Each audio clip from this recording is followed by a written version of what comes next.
The doors of the Fairfield County Courthouse opened, and the sound of Sergeant Thomas Reed's steady steps echoed through the room, holding the leash of his partner, Koda, a German shepherd with impeccable posture.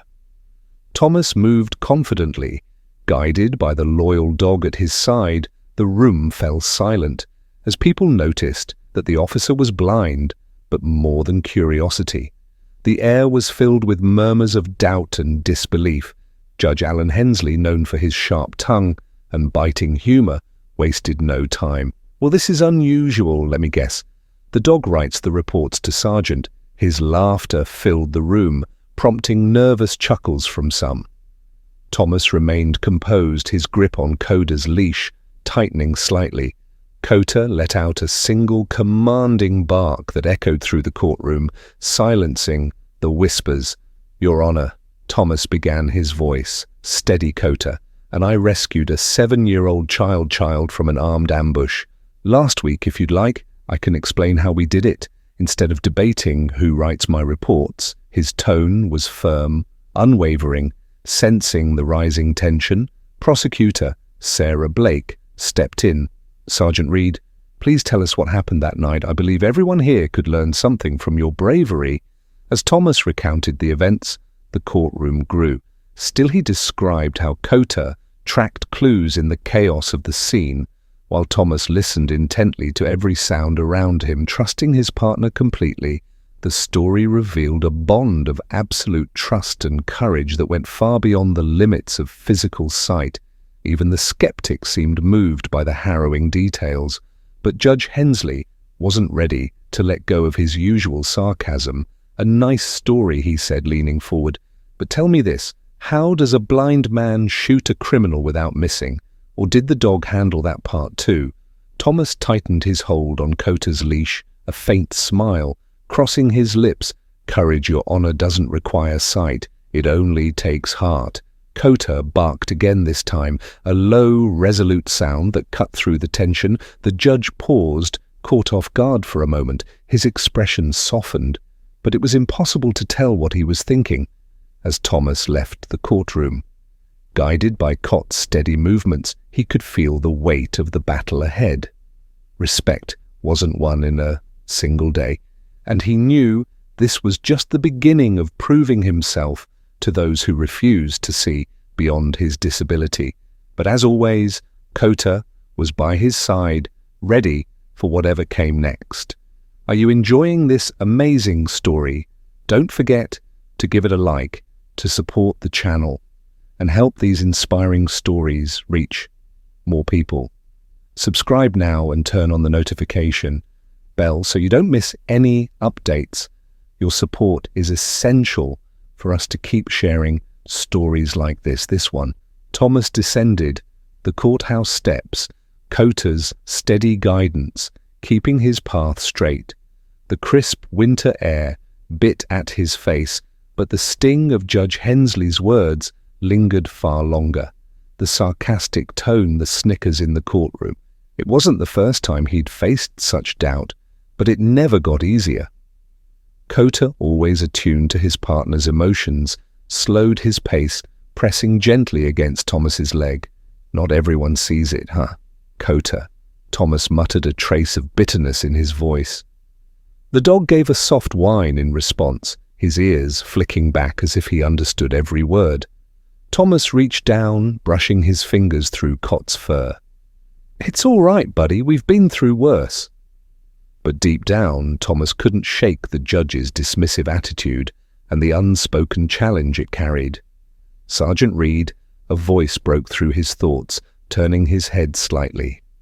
Thomas recognized the confident tone of Sarah Blake, the prosecutor. Her quick steps echoed on the pavement as she caught up. "Do you have a minute?" she asked, her breath visible in the cold air. Thomas stopped Koda, standing alert at his side. "I'm guessing you're not here to tell me Hensley's suddenly a fan," Thomas said dryly. Sarah gave a small chuckle. "Not quite." She replied, "But I do want to say, what you did in there was impressive, the way you stood your ground that takes guts." She paused, her tone softening. "But you know, Hensley's not done with you. He's going to push, and he won't stop until he finds a crack. Thomas let out a slow breath. He can push all he wants. I've spent my entire career proving myself to people who see the badge before the man, the blindness before the skill. He adjusted his grip on Koda's leash, the subtle movement, a sign of his resolve. Hence, lose just another obstacle, and I don't back down from obstacles. Sarah studied him for a moment, her expression unreadable. I believe you, she said quietly, but just so you know, if you need someone in your corner, I'm here for you. And Koda, her words were genuine, and Thomas nodded in appreciation, though his guard remained up as Thomas and Koda turned to leave. Sarah stayed rooted to the spot, watching them disappear into the cold. There was something about the pair, a quiet strength that demanded respect, but she couldn't shake the feeling that Hensley had something in mind, and it wasn't going to be a fair fight. This was far from over. The next morning, Thomas arrived at the precinct, Koda trotting confidently by his side. The familiar sounds of ringing phones and hurried footsteps greeted them as they entered. But something was different. Conversations quieted as Thomas passed, and he could feel the weight of unspoken words hanging in the air. Koda's ears flicked, picking up on the unease around them, and he pressed closer to Thomas's leg. "Morning," Reed said. Captain Harris, his voice unusually neutral. Thomas could hear the hesitation behind the words. "Judge Hensley called me last night. He's requested you to testify in an ongoing case. He's presiding over a high-profile one." Thomas frowned, gripping Koda's leash tighter. "What case?" Harris hesitated before answering. "It's the Santiago trial, organized crime. You and Koda worked on that case a few months ago, tracked their money, laundering operations. Hensley wants you to testify about your involvement in locating key evidence." Thomas nodded slowly, but Harris continued, his tone more serious. "Reed, you should know this isn't just about the case. Hensley's testing you. He thinks putting you on the stand will expose your limitations." Thomas's jaw tightened. He could feel the familiar surge of frustration bubbling beneath his calm exterior. "So he's making it personal," Thomas muttered, more to himself than to Harris. "Fine, if he wants to test me, I'll show him what Koda and I are capable of." Koda barked once, a sharp, confident sound, as if agreeing with his partner's resolve. "Look, Red," Harris said, lowering his voice. "I know you've got nothing to prove to anyone here, but Hensley's not just stubborn. He's calculated. He'll try to trip you up, maybe even discredit you. Just be ready." Thomas nodded, a determined set to his features. "I always am."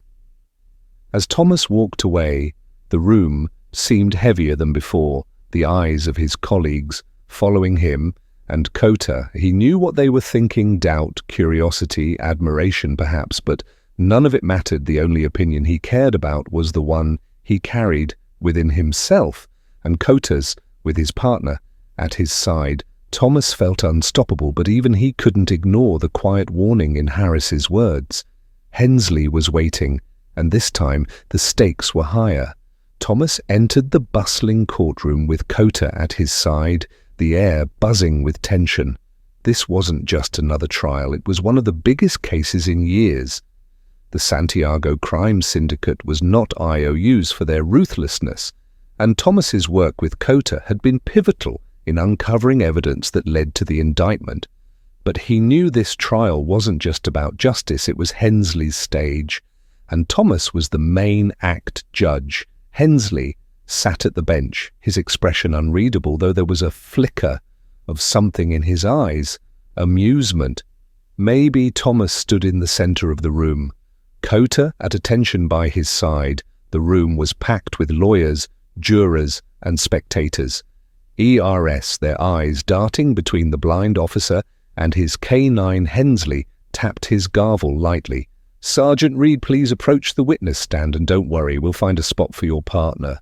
The remark earned a few quiet laughs, but Thomas didn't. Flinch. Koda stayed calm, his steady presence grounding Thomas as he walked confidently to the stand. Sarah Blake, seated with the prosecution team, watched with a mixture of concern and pride. She could see the subtle smirk tugging at the corner of Hensley's lips, and knew this was going to be more than just testimony. It was a calculated attempt to undermine Thomas. As Thomas took his seat, Koda sat at his feet, his ears alert. The cross-examination began, and the defense attorney wasted no time. Sergeant Reed. The man said, his tone sharp, "You claim that your dog Koda tracked the evidence that led to this trial, but how can you verify what he found given your condition?" The word condition hung in the air like a veiled insult. Thomas straightened. "Koda is trained to alert me when he detects a target. His signals are clear and precise. I don't need to see to understand his cues. It's called trust and teamwork." The defense attorney pressed further, his voice dripping with skepticism. "And yet without sight, how can you confirm that your teamwork didn't lead to mistakes? Aren't you just relying on instinct and luck?" The room grew tense. All eyes fixed on Thomas, he paused for a moment, letting the question linger. Then he leaned forward slightly, his voice calm but resolute. "Instinct and luck don't save lives, training, discipline, and a bond built on trust to Koda. And I have been through situations most people can't imagine. We've proven ourselves time and time again, and this case is no different. The evidence speaks for itself." As his words echoed in the silent courtroom, Koda barked once, sharp and commanding, as if to say he agreed. Even Hensley's smirk faltered, but Thomas knew the judge wasn't done with him.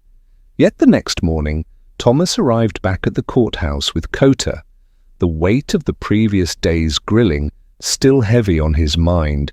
He had held his ground against the defense attorney, but he knew Judge Hensley wasn't satisfied.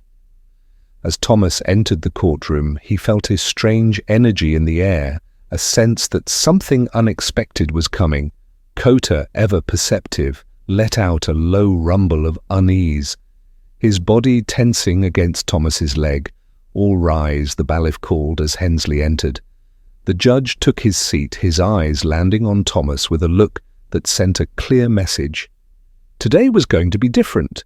As everyone sat, Hensley leaned forward, speaking with a deliberate tone. "Before we proceed with the trial, I'd like to conduct a short demonstration. Sergeant Reed, I'd like to test the reliability of your partnership with Koda." Thomas's shoulders stiffened, a demonstration. He hadn't been warned about this. He felt the room shift as whispers spread among the spectators. Sarah Blake stood immediately, her voice sharp.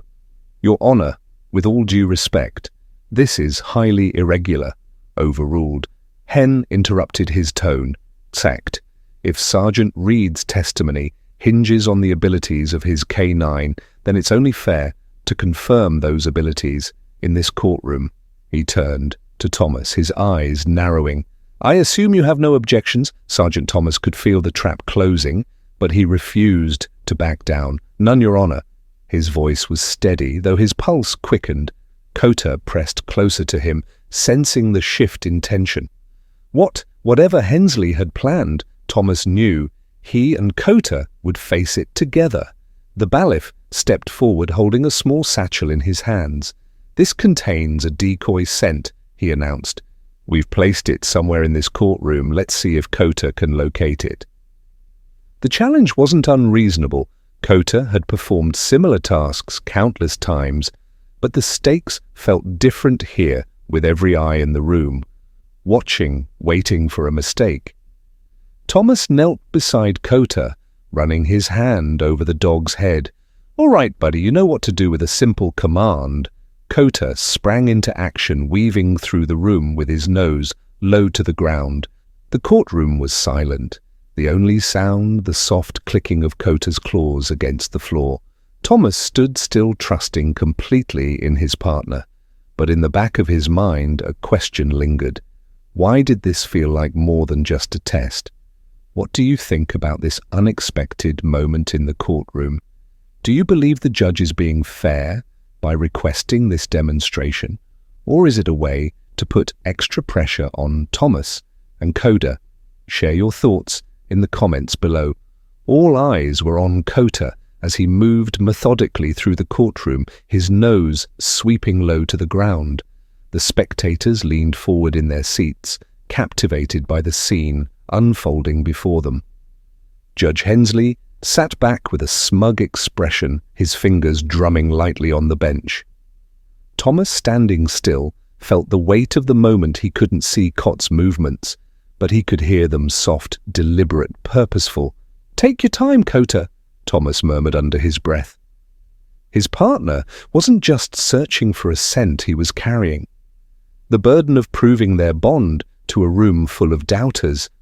The silence was deafening, broken only by the occasional creak of the wooden floorboards.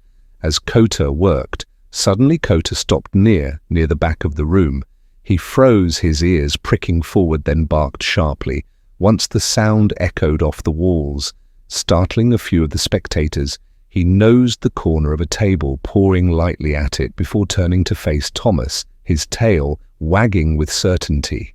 "Good boy," Thomas said with quiet pride. The BFF approached the spot where Koda had stopped, crouching down and reaching beneath the table.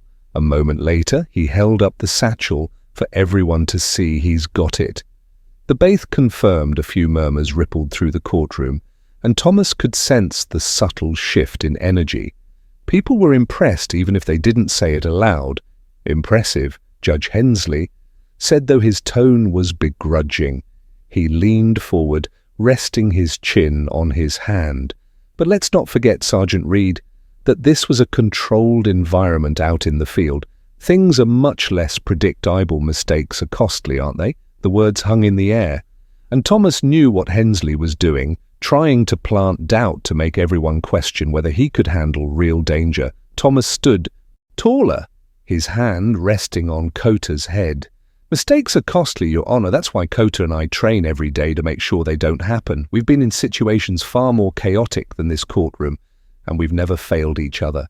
His voice was calm but firm, leaving no room for argument. Koda let out a low, approving growl, as if backing his partner's words. The tension in the room didn't dissipate, but for the first time, Judge Hensley seemed at a loss for a response.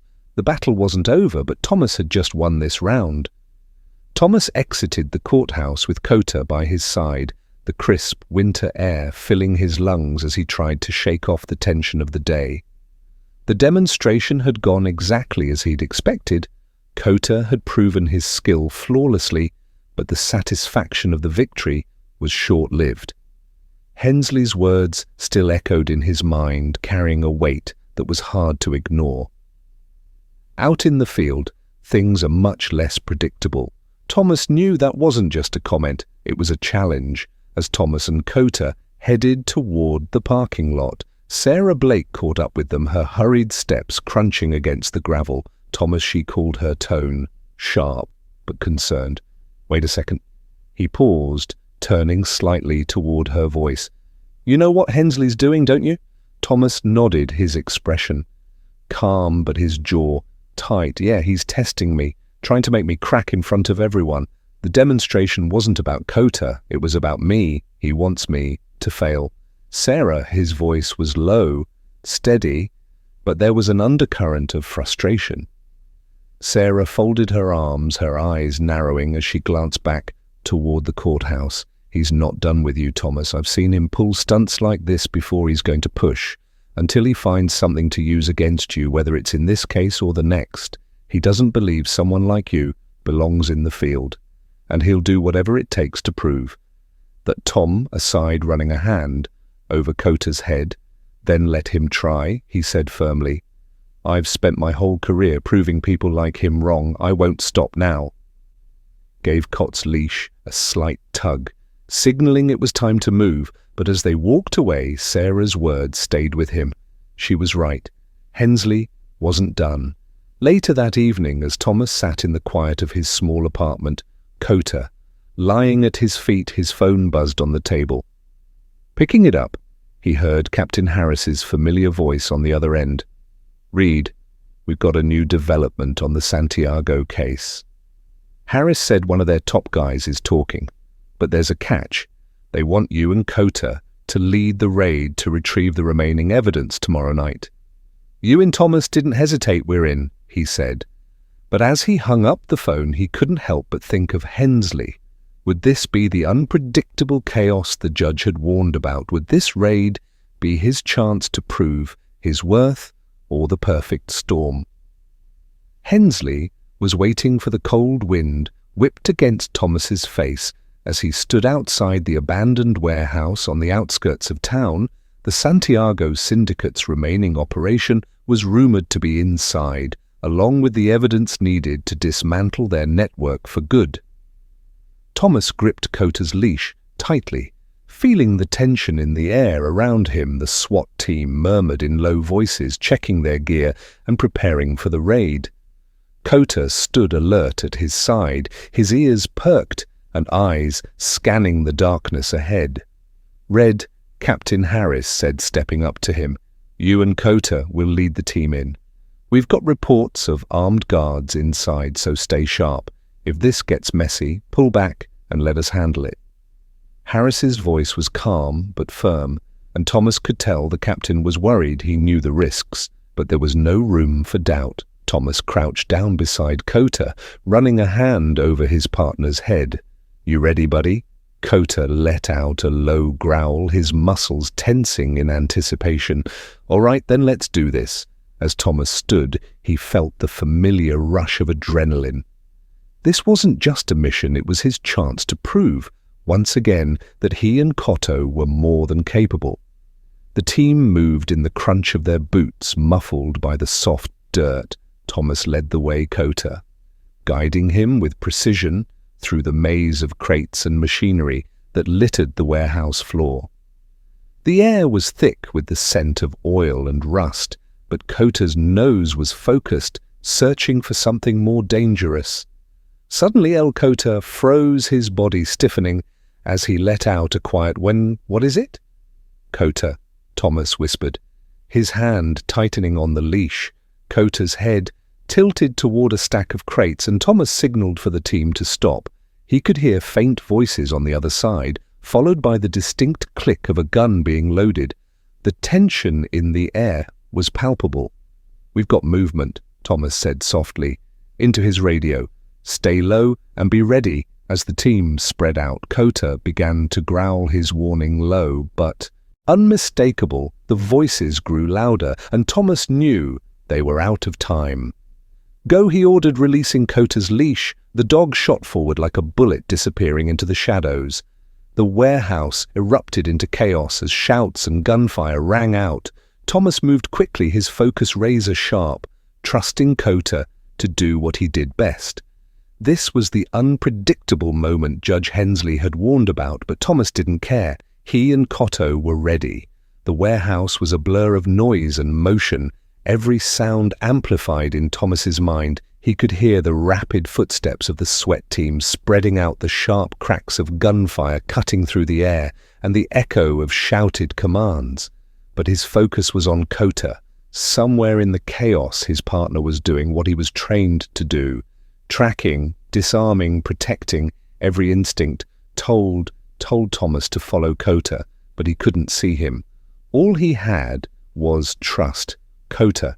Thomas called, his voice firm. Despite the chaos, his heart pounded in his chest as he moved forward, his hand brushing along the cold, sharp edges of stacked crates. He strained to hear over the noise until finally a sharp bark rang out, cutting through everything else. Koda's signal. Thomas's grip tightened on his weapon as he turned toward the sound, moving with precision and confidence. The bark came again, closer this time, followed by the muffled sound of a scuffle. Then a loud crash reverberated through the space. Thomas picked up his pace, his pulse racing. "Koda, I'm coming!" he shouted. When he rounded a corner, the scene unfolded like something out of a nightmare. A man lay pinned on the ground. Koda's jaws clamped tightly on his arm. A discarded weapon lay inches from the man's free hand, and he was frantically trying to reach it. "Koda, hold," Thomas commanded, his voice steady. Despite the adrenaline coursing through him, the dog froze his teeth, still gripping the man's arm, but his body stiff and alert. Waiting for further instructions, Thomas moved quickly, kicking the weapon, out of reach and securing the suspect with zip ties. "Good boy," he murmured, his hand brushing over Koda's head briefly before turning his attention back to the sounds of the ongoing raid. Reed, Captain Harris's voice crackled through the radio. "We've got a problem. There's a secondary room, heavily barricaded. We think that's where the main stash is. Can you and Koda clear the path?" Thomas exhaled sharply, his body still humming with tension. "We're on it," he replied. He could feel Koda's energy radiating beside him, ready for the next challenge. As they moved toward the barricaded area, Thomas couldn't help but think of Judge Hensley's words. The doubt laced into every comment this was the moment to prove him wrong. But more than that, it was a moment to show the world that he and Koda were unstoppable, even in the face of chaos. Thomas crouched low, Koda at his side as they approached the barricaded room. The muffled voices of men inside drifted through the thick walls, and the faint, metallic clatter of weapons being loaded sent a chill through the air. Behind him, the SWAT team waited for the signal, their breath visible in the cold. But Thomas knew this was on him, and Koda, breaking through, clearing the path, and proving once again that they were more than capable. "Koda, search," Thomas whispered. Releasing his partner, the German shepherd moved with fluid precision, his nose to the ground and his ears twitching at every sound. Within seconds, Koda stopped and turned back toward Thomas, signaling with a soft bark. He'd found something, a weak point in the barricade. "Good boy," Thomas muttered, reaching out to feel the edge of the metal crate blocking the door. Using Koda's guidance, Thomas placed his hand on a narrow gap. He could feel the faint draft of air leaking through, and the sound of movement on the other side grew louder. "They in there," he whispered. Into his radio, 3, maybe 4. He tightened his grip on his weapon, then gave the command. Koda, back the dog, retreated, his body low and ready, breaching in 32. The door exploded inward as the SWAT team stormed the room. Chaos erupted immediately. Shouts, the sharp crack of gunfire, and the deafening thud of footsteps on concrete. Thomas stayed focused, moving swiftly through the chaos, relying on Koda's signals and his own finely honed instincts.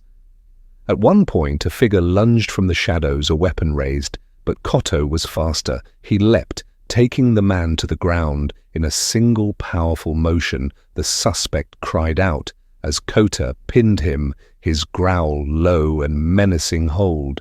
"Koda," Thomas commanded, his voice cutting through the noise. He moved, in quickly securing the man's weapon and pulling him into custody. The room was clear within minutes, the suspect subdued, and the evidence recovered. As the dust settled, Thomas knelt beside Koda, running a hand through the dog's fur. "We did it, buddy," he said, softly, a rare smile breaking across his face back at the precinct. Hours later, Captain Harris met them with a clap on the shoulder. "Hell of a job, Reed," he said. But it wasn't Harris's approval Thomas thought of as he sat with Koda. That night, it was the image of Judge Hensley, watching from his bench, forced to acknowledge what he had doubted. Thomas didn't need to hear it to know the truth. He and Koda had proven themselves. Again, did this story move you? Show your support by sending a super sticker. Your contribution helps bring more incredible stories like this one. Thank you for watching.